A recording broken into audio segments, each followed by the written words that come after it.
babalik po tayo sa the Deep Probe, the SMNI Presidential Candidates Interview.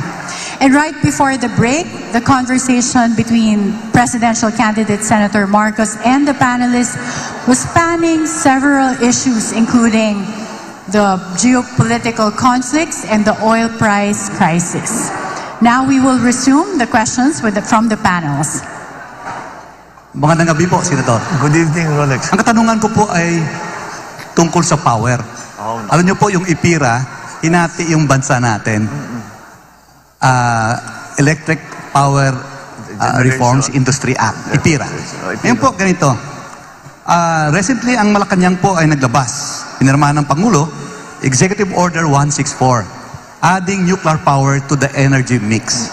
And among others, to study the viability kung pwede pa natin i-operate yung BNPP at ang iba pang mga facilities para sa paggamit ng nuclear energy. Pwede mo malaman kung ano yung naisip nyo po tungkol dito? Kasi po mangyayari sa sunod na termino, ang 18 milestones. Ito po yung unang hakbang lamang. Marami talagang pinag-uusapan. Energy is hard. Ito, aaminin ko sa inyo, talagang pinag-aaralan ko, napakahirap ayusin. Dahil nga, yung ating sistema, the IPIRA law, marami talaga nakakontain dyan na kailangan pag-aralan ulit. Because ang reklamo sa buong bansa, both na consumers lamang at saka yung mga negosyante. Kasi lagi natin napapag-usapan mga foreign investors na nagre-reklamo sa power, pati local investors. Kaya ang investment sa Pilipinas is not capital intensive. Yung mga investment sa Pilipinas short term lang, kuminsan hot money lang ang pumapasok, pasok-labas lang yan. It doesn't build anything. So that is it. It is a major problem. At kung titignan natin ang mga projection sa pangyayari, ngayon just as a perfect example, narinig na siguro naman ng lahat, na sinasabi na baka sa eleksyon magkakaroon ng brownout. Kaya dahil nasa gitna na tayo ng summer, ng tag-araw. Kaya yan ang maliwanag na maliwanag, kulang na talaga ang power supply doon sa ating requirements. At saka, yung idadagdag pa dapat natin para makapag-industrialize tayo ng mabuti. Kaya it's something that has to be attended to. In other words, kailangan natin lahat. Kailangan natin lahat ng makuha natin na power sources para mabigyan tayo ng mas mura at mas malawak at mas reliable na power supply. Ngayon, maaari nating i-expand yung ating hydro, expand natin yung ating geothermal, but there's a very simple idea when it comes to the energy sector. It's something called the base load. The base load is the load that never goes away. The demand that never goes away. Kahit gabi, kahit araw, ito na yung mga planta na nagpapatakbo. So that base load has to be satisfied. Kaya kung hindi umiihip ang hangin, paano yung wind power? Kung gabi, paano yung solar power? Kailangan pa rin ng traditional. Ngayon, doon tayo mamimili. Although it's not traditional for the Philippines, nuclear power is already considered a traditional power source. So it has to be looked into. Yung sa BNPP, nag-offer na because if you, ang Korea has, I believe, 5 sister plants to the Westinghouse plant in BNPP. And they have offered, I always say it's ironic that the names of their plants are Core 1, Core 2, Core 3, Core 4, Core 5. Pero hindi tayo nagkaroon kahit isa. But they have offered to come with their technical people, and they have offered to come to give us an idea. Pwede pa ba ito? Because kahit pa paano, the BNPP, the Bataan Nuclear Power Plant, was supposed to go online with 650 megawatts in 1986. That's a long time ago. Marami ng bagong technologies, marami ng bagong requirements. So we'll see. We have to. I think we should be open to our Korean friends to come and to tell us if this is still viable or you have to do something else. When it comes to nuclear power as an idea, well, let's just follow the science. Because dito naging political sa Pilipinas.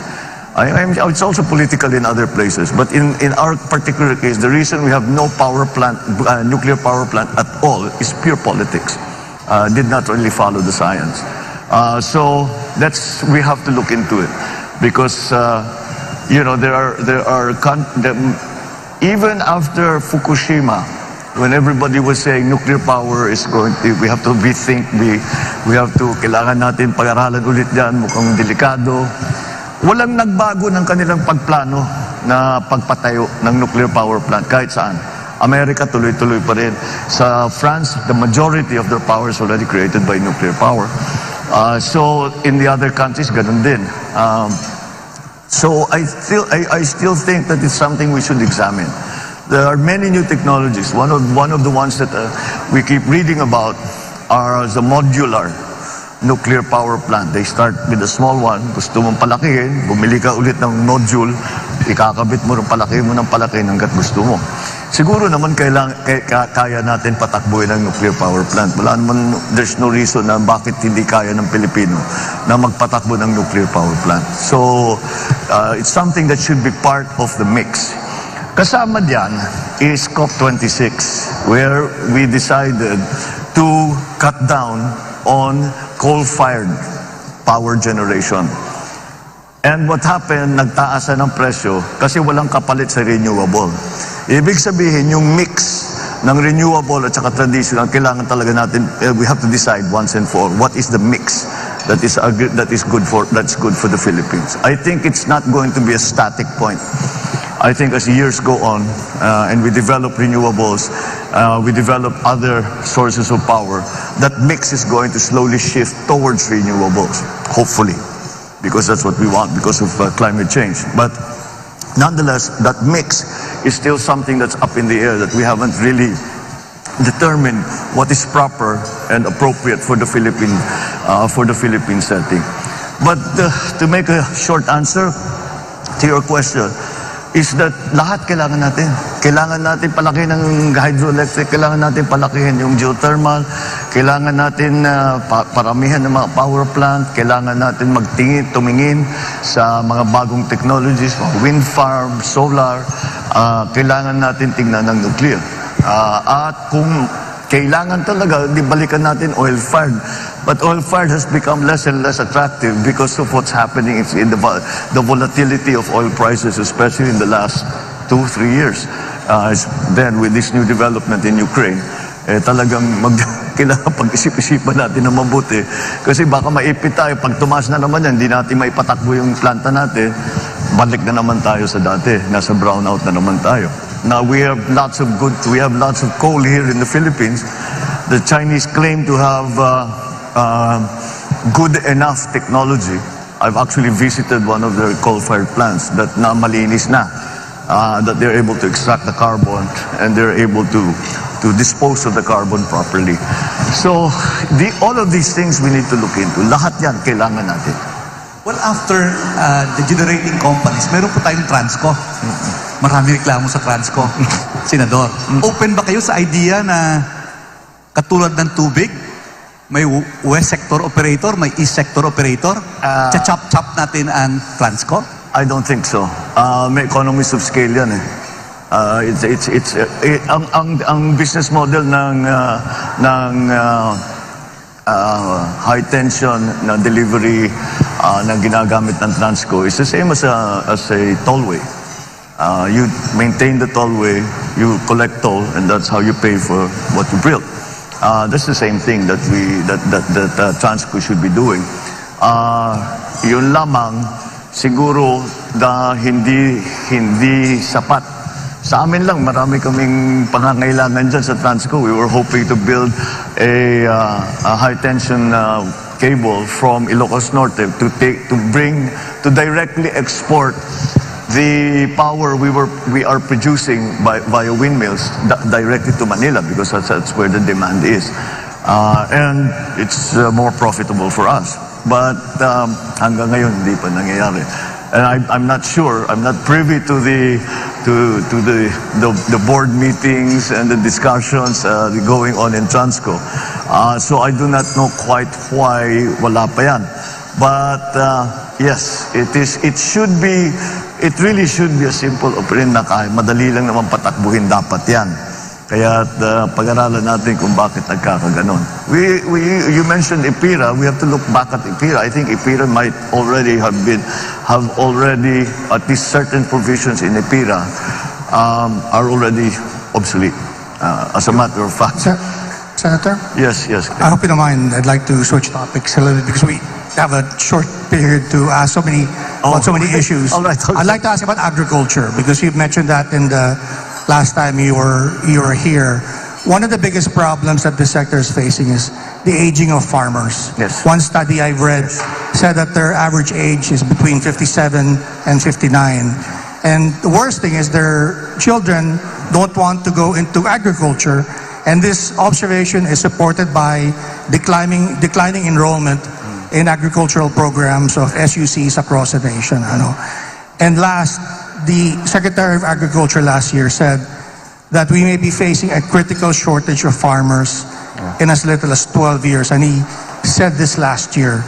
So maybe you'd like to share with us what your plans are regarding this issue. Regarding the age of farmers getting older, not only are they discouraged to come in, their parents who are farmers, they say, wag na kayong pumasok dito, napakahirap ng buhay dito.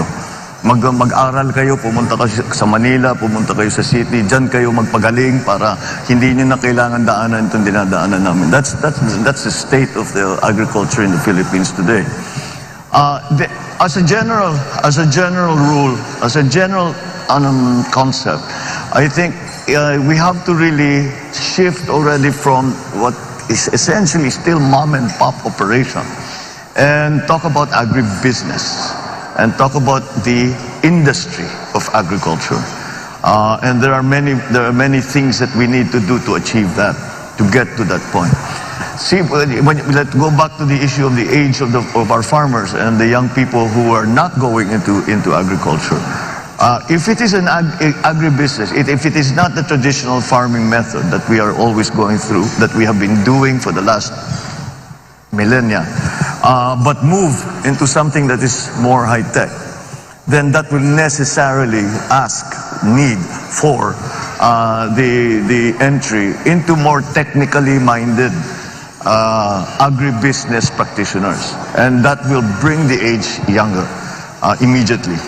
I know already for myself, young people in their 30s who have discovered some new technology or have come across a new thing. Bagay sa atin to, gawin natin. And they do, and they have brought all kinds of new techniques to farming, but it's not yet extensive because there are no encouragements coming from government in terms of tax breaks, in terms of I don't really believe in subsidies in that regard, but I still think that we can improve the attractiveness of the agricultural sector to younger people if we use the most modern, most interesting technology.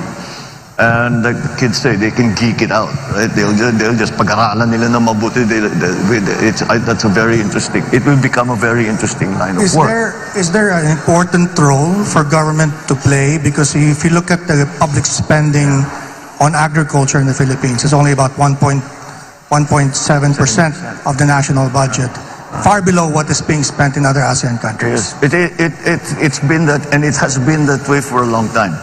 I think we have really neglected agriculture because we had a system set up where the entire value chain was attended to by government, and of course the private sector practitioners come into the picture during the trading and in the market, but that was dismantled in 1986 and has not been a replacement for it. So we have to do it again. And if we look at the countries that we are competing with in terms of rice production, for example, they're Thailand and Vietnam, the obvious ones. Their cost of production is lower. The labor, segment of their production cost is 1/2 of ours, and that's due to mechanization. We have not mechanized at all. It's going to take. It's not a simple thing because we have to organize now to be able to mechanize properly, to use the big machines, the big tractors, the big harvesters, yung nakikita natin sa ibang bansa na ginagamit, nakalaki-laki, na ang bilis-bilis, siguro sa isang araw, ilang hektarya na nakocover nila. Pero ang average na land holding dito sa Pilipinas is less than 1 hectare. So hindi mo magamit yung mga ganung klaseng makina. So the way to do it, or the way we did it in Ilocos, was we organized the cooperatives. And in that way, we were able to take full advantage of economies of scale. And I think that's what we need to do here in the Philippines now. But there are other things that need to be done as well. We have, I think the fact that we are importing galunggong has been made very, very public. It's been very, very clear that it is quite a surprise for us to get into that situation. But again, it really comes from a neglect in the agricultural sector. So the things we have to do the research and development for the new varieties, for the new yung nag-aalaga ng hayop, paano yung gagawin yung pagkalat ng mga inahin. Again, these are different schemes that we have to put together. In our fisheries, there is a very, very good potential for us kung ayusin lang natin ang ating kinukuhanan ng isda. Number one, bigyan natin yung mga mangingisda na mas malaking bangka. Maliliit lang yung bangka nila eh. And they have to go out already 12 kilometers kasi overfish na dito sa loob. And then of course, patrol so that maraming nagpo-poach sa atin. So we have to have all the best techniques and technologies for our farmers and for our fishermen. Fisher folk. So that's just the beginning of it. And then the support. Now, one of the biggest problems that the agricultural industry is facing right now in terms of crops is urea is 2,500 pesos now. And we know of many areas where farmers just didn't plant. And that kills our production. Taas na naman ang importation natin. Because kung minsan, kung kulang talaga. Kung pabayaan mo yan, tataas naman ang presyo, hindi na kaya ng tao. Kaya talagang kailangan ayusin yung agrikultura. So you have to support, the government has to support that. This question of urea, for example, siguro ang gobyerno lang bibili in bulk, hundreds of tons of urea, and then isama na yan sa production loan. Bago planting season, magbibigay ka ng production loan sa farmer, yung iba pera, yung iba seedlings, yung iba abono, the fertilizer, at saka yung pesticide. And then you could support them with new techniques, the techno demos, to teach them what are the new plants, what are the new techniques, how you can save water, how you can save on the other inputs, etc., etc. And then the processing. It should not really be allowed anymore. Dapat in the year 2022, dapat wala na tayong nakikitang palay na tinutuyo sa highway. Dahil dapat meron na tayong binigay. Yan, si Rolex knows this well because sa local talagang yun ang problema eh. So, tapos yung mga milling, dapat talaga meron tayong milling na small scale, large scale, depending on what everyone. So, the value stays with the farmer. Hindi pumupunta sa trader na may malaking milling na planta. I mean, there's nothing wrong with the traders. They have a part to play. But let's keep as much of the value added and give it back to the farmer. And then, if we are able to do that, gumanda ang ating production, mumura ang ating production cost, we can directly sell it.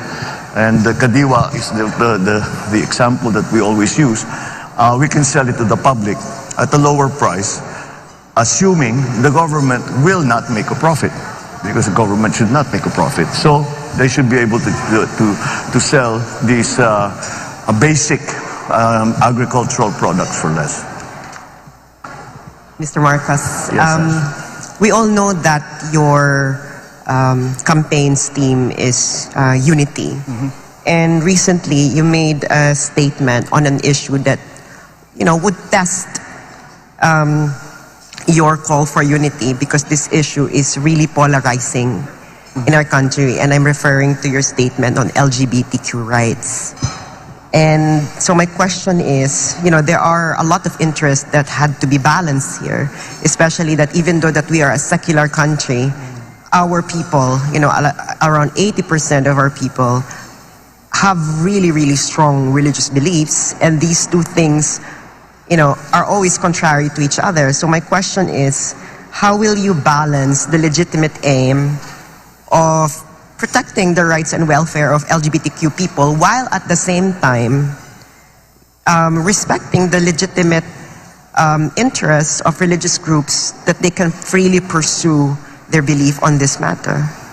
I don't think LGBTQ issues are polarizing in the Philippines, honestly.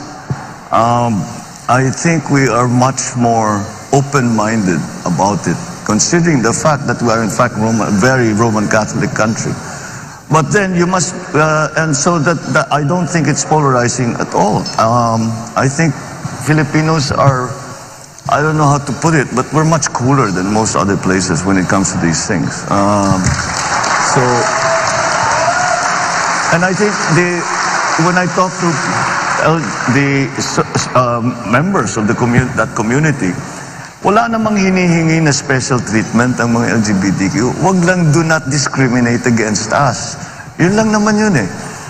We don't want a special program for you, for ourselves. If you want to, do something, just patas lang. Patas lang, pare-pareho lang. Na kahit LGBTQ kami, kahit matanda kami, kahit come from the wrong place, I don't know, whatever. All forms of discrimination are some things that we have to guard against, because that's corrosive. That just gets in the way. It doesn't help. It doesn't help anything. So that, I think, is the approach to LGBTQ issues: is just fight discrimination every step of the way. There's a pool of talent in every sector of our society that we need to take advantage of, and so we cannot exclude any part and say hindi pwede yan, hindi na ayaw namin sa ganyan. And let me get to the point. I mean, LGBTQ, Roman Catholic, you will say that it's a. What did the Pope say when he was asked about same-sex marriage? Same-sex union. Let me correct myself. Same-sex union. And I think the Pope said it perfectly. Who am I to judge? And that's the attitude that all of us should have. And with that, I think we'll go down the correct place. We will go down the right path. Yeah, I think this will be... Professor Carlos, I know that you warned me about senior citizens losing their train of thought, but I have been instructed to go on a commercial break. So we'll start off. Yes, yeah. We'll start the next round with your question. Okay. I promise that. Yeah. So, okay, thank you.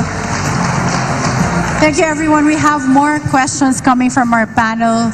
So don't go away. The Deep Probe SMNI presidential candidates interview will be right back.